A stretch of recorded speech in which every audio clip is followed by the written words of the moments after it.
So what's So, up, Alexander? well, Alex, as I said, I mean, I've been feeling slightly low today, about more than slightly low. As I said, three of my friends now are seriously ill with the corona, and one of them Tested is positive? tested positive, and one of them, when I say seriously ill, extremely seriously ill to the point of going to hospital, and she's got it What's all. She's got a severe fever. She's got an extraordinarily bad cough, and apparently, when you get it really badly, it just doesn't stop, and it just exhausts you. And she's also got breathing problems. So, I mean, she is very seriously ill. She's looking at hospital treatment, respirators and all that. She was a guest at our wedding, and on top of everything else, there's she's only 30, so I mean, we're just worried about her, and we're worried about our other friends too. I get the sense, by the way, that that here in Britain things are starting to break down. And just to give you a sense of where we are, we're doing about 7 to 8 thousand tests a day. We have a population of 70 million. Russia is doing 36,000 tests a day. Germany's doing about 70,000. Now, Germany has a population a bit bigger than Britain's, about 90 million. Russia has roughly double the population that we have, but the Russians will be at least at German levels by the end of this week. And we had 563 deaths over the last 24 hours, as compared with the roughly 440 to 500 confirmed cases that the Russians have. So we are in a very grim way. I mean, I can't say it otherwise. I mean, it looks as if administration is slowly starting to grind down. I mean, things are working, shops are working. We're still getting muddled messages, and I see people out and about in the streets taking it far too casually, in my opinion. You said you know three people that had it. The other two have recovered, No, they're not recovered. Nobody's recovered, but they're better. but they're better. Did they go to But the hospital or they no? haven't had to go to hospital. Okay. But this person, she looks as if she's going to have to go to hospital, and that's going to be, you know, that could mean respirators, and you do not want to be on a respirator when you're in your 30s. A ventilator. A ventilator, sorry, I meant a ventilator. I mean, the thing about ventilators is apparently if you're on a ventilator for a long time, it can do long-term damage. Does she smoke? No, she doesn't smoke, at least not much. But she's young. She socializes. She was, in fact, very much of a party person, which is fine. I mean, a person who liked to go to clubs and things of that kind. She used to mix with lots of people.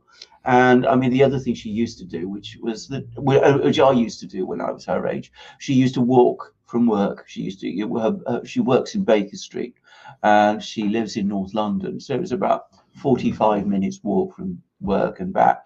I mean, this is exercise, but of course, it brought her into contact with all kinds of people, and there we are. It's terrible. Yeah.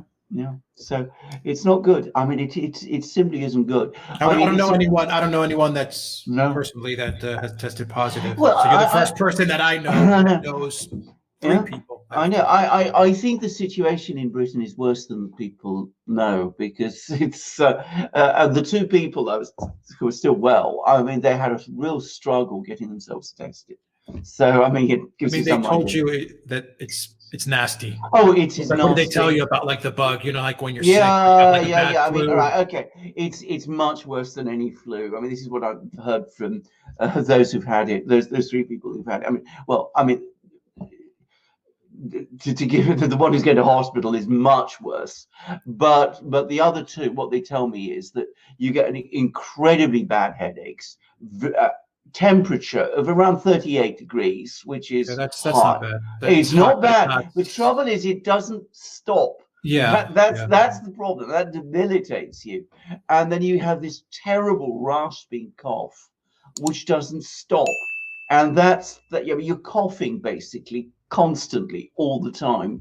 And the other thing is it then sort of seems to go into sort of remission. So you think you're getting better, and then it just comes back again. And they tell me it's the weirdest disease of this kind they've ever had. Now, those two people, I should say, one of them is in his 70s. So, well, he's very much in the sort of danger,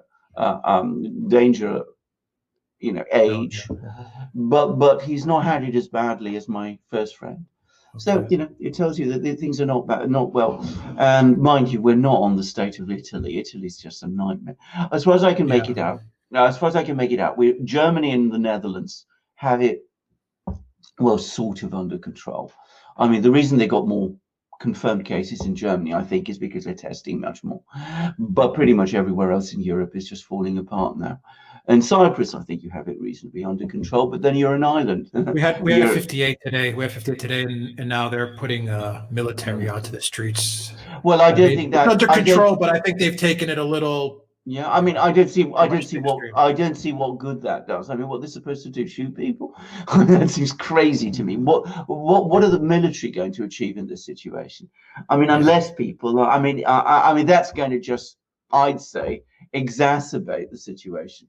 Better organize people to ramp up testing, ramp up hospitals. If I know Greece, I was speaking to a friend of mine in Greece yesterday, and they tell me that the whole situation there is paralyzed and no one's doing anything, and there's virtually no testing of any kind being done. Well, that's true. To the video, yeah, that's okay. Well, we're going to discuss two countries in our next video in particular. That are interesting cases for what's going on with the CV. But did you see the tweet from Trump? No. Out. Has nothing to do with CV, but here it is. Upon information and belief. I don't know what he means by that. Upon information and belief, Iran or its proxies are planning a sneak attack on U.S. troops and/or assets in Iraq. If this happens, period. So he says, if this happens, period, Iran will pay a heavy price indeed! Exclamation mark. Oh dear. So now it's where it looked as if things were getting better. Now it looks like the Pompeos are back. So as I said, that's very, very, very worrying. I hadn't seen that, to be honest. I just pulled it up right now. I just got the notification. Dear. Well, that's very bad news. As I said, it suggests to me that he's swinging back behind the hardliners again, which I did not expect. Actually, I thought that we were not going to see that kind of thing, but here we go. So I mean, as we discussed yesterday, I mean, the US needs a war in the Middle East like a hole in the head. If they go down that route, then I mean, they're going to lose it. I mean, they really will. Incredible. Any other news that you want to discuss before we get to our video? Anything that's I think that's probably it at the moment. I mean, I don't really explain real quick that Daily Mail. What your inference was on the Daily Mail article. Well, there was an article very quickly going back to the virus, but there was this interesting article which actually compares figures of death rates in Italy last year and this year. And I mean, it shows that deaths from 2018, I think. 2018, which is the latest year apparently available. So Lombardy gets around 7,000 to 8,000 deaths normally a month, and it got that this last month. In 2018, it had. In 2018, that's right. So now 8,000 deaths in 2008. Normal deaths. Normal deaths. So apparently this March it's been double that, and that seems to be related to the corona. Now, can I just say, I mean, Italy is just off the scale, and Lombardy is the worst place in Italy. So, but it does suggest to me that people who are saying this is all a hoax. Well, it isn't a hoax in Italy. I mean, there may be all kinds of reasons why it's far worse in Italy than elsewhere, but lots of reasons. But it's clearly a major disaster in it for Italy and for the Italian people. By the way, I understand that things in southern Italy now are close to breaking point. People are running out of food. There've been, military police, brought out to stop shops being raided, all that sort of thing. And to wrap it up, Alexander, before we get to our video again, I want to ask you about the WhatsApp message that you sent me with the Guardian article on the EU, where you said that they they Yeah. agree with our videos now. So the Guardian's Yeah. agreeing with our analysis. What? Absolutely. I I mean, didn't have time to read it. I've been I'm not I've been surprised. editing videos and doing so much work that I just didn't have I know time to you get have. to it. You've been. I mean, absolutely. I mean, God knows. I mean, it's been a hard time for everybody. But what the Guardian article was saying, I mean, bear in mind, the Guardian is the most extreme pro-EU newspaper in Britain. Incredibly, it's even got an article today, an editorial, a comment piece.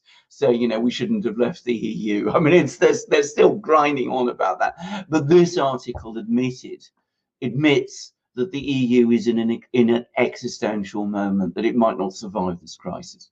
So that's what we've been saying. That's what the Guardian is now saying. So The Guardian to say the it. Guardian say absolutely, yeah.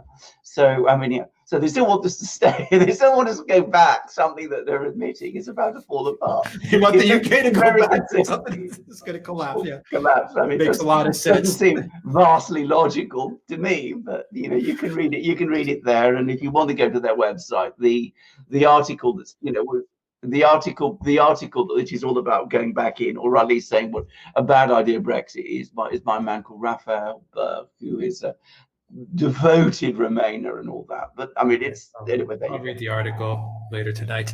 All right, let's get to our video. Yeah.